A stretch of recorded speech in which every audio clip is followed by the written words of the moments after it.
イ・ジェミョン大統領の訪日を心より歓迎を申し上げます。韓国の大統領に就任された後、日本が最初の二国間訪問先となるのは、国交正常化後、今回が初めてであると、このように伺っております。日韓国交正常化60周年である本年、そのような歴史的な訪問として、イ・ジェミョン大統領をお迎えできたことを大変意義深く思っております。両国を取り巻く戦略環境が厳しさを増す中にあって、日韓関係、そして日韓米の連携の重要性は高まっております。イ・ジェミョン大統領とはご就任の直後からこの点について認識を共有いたしており、心強く思っておるところでございます。今般こうしてシャトル外交が開始されたことを歓迎いたします。日韓の間では幅広い交流が着実に積み重ねられております。同時に隣国であるがゆえに難しい問題も存在しておりますが、一貫した政策をとってまいります。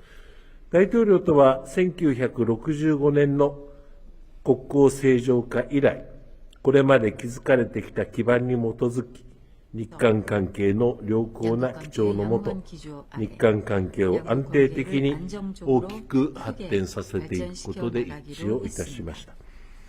本日は大統領との間で幅広い議題について非常に有意義な意見交換を行うことができました。安全保障、経済安全保障分野については、現下の戦略環境のもと、両国間の戦略的な意思疎通を強化していくことで一致をいたしました。このような観点から、日韓時間戦略対話の早期開催に加え、日韓時間戦略対話の早期開催に加え、방위 당국 간 대화의 프레임워크도 활용하면서 일본, 한국, 미국 협력이라는 관점에서도 이란 양국 간 협력 강화를 모색해 나갈 생각입니다.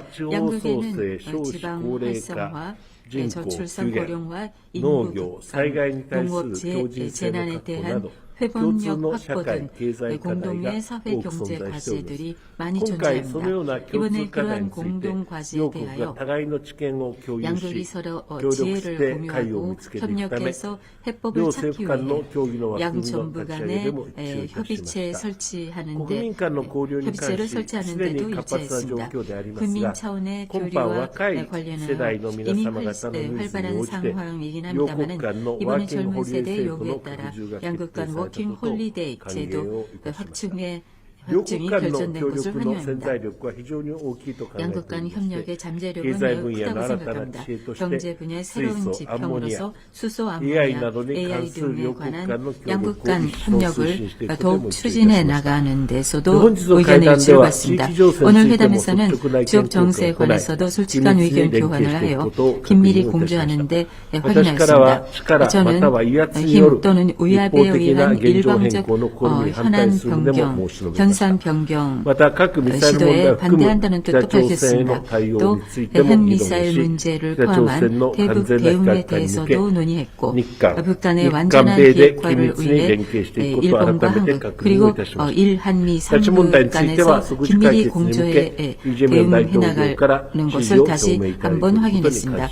납치 문제에 대해서는 즉각 해결을 위해 이재명 대통령께서 지지를 표명해 주셨음을 감사드립니다. 두 손 맞잡고 더 나은 미래로 어려운 시대인 만큼 이란 국교 정상화 60주년의 슬로건에 있는 말처럼 양국 정부 그리고 국민이 손과 손을 맞잡고 더 나은 미래를 향하여 함께 걸어갈 수 있기를 바랍니다.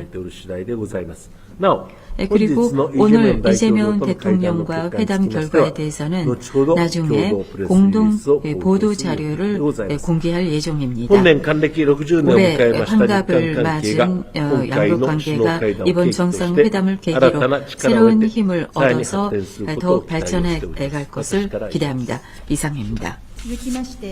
이어서 이재명 대통령께서 말씀하시겠습니다.